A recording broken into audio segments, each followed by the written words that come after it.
What's up, y'all? This is Jeff Lacey Jr. here with the Ball Sports Network.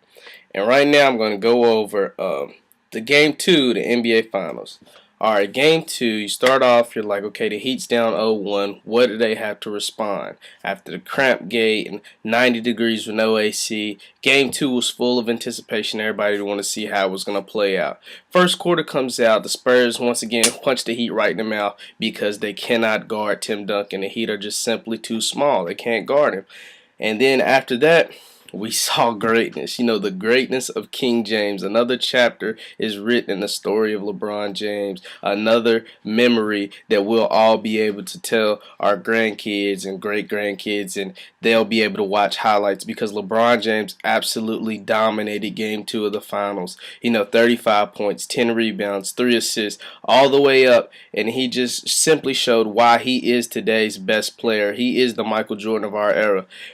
Throughout the game, he did this. With all that being said, the Spurs still had a chance to win the game. You know, with the game on the line in the fourth quarter, it is still close. The Spurs actually even led most of the time, like at the end of the game. But what happened was a flagrant foul was committed on Tony Parker, and the game shifted after that. Once Tony Parker got hit in the ribs by Mario Chalmers, blatantly just stuck him right in the ribs. The game was altered after that. I mean, it was simply not. They were simply not the same team. Tony Parker wasn't operating the same. I don't know if that shot is what completely caused it, but you could kind of tell that he just was not the same player. That and the fact that Kawhi Leonard got his sixth foul and he was taken out the game. So boom, there's no Kawhi on LeBron, and there's no Tony Parker in the game. So now the Heat have just full control. And a crucial part in the game, there were two crucial parts in the game where the Spurs, I think, lost it. Once Tony Parker, the flagrant foul was committed, he goes to the free throw line. Flagrant foul, you get 2 free throws and the ball. Parker goes up there, stoinks 2 free throws in a row, just blows both of them. The Spurs get possession, though.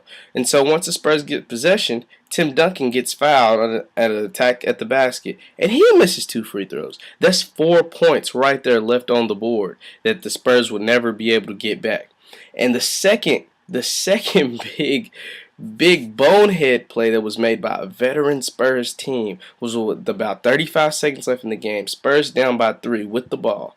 Manu Ginobili comes down and takes this horrible shot. Takes just a stupid shot with Dwayne Wade draped all over him. Step back, just terrible shot, and of course it misses. The Heat go down up by 3 and score another basket to put the nail in the coffin and put them up by 5, and that ultimately ended the game.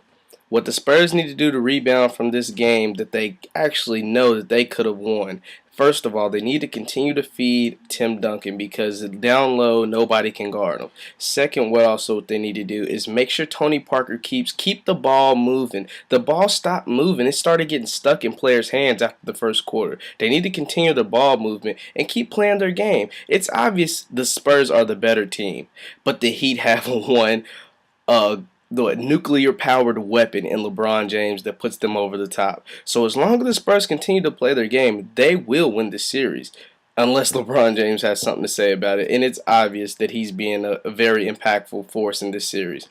I'll continue to have my recaps of the games. Thanks for listening. Once again, my name is Jeff Lacey Jr. with Ball Sports. Peace.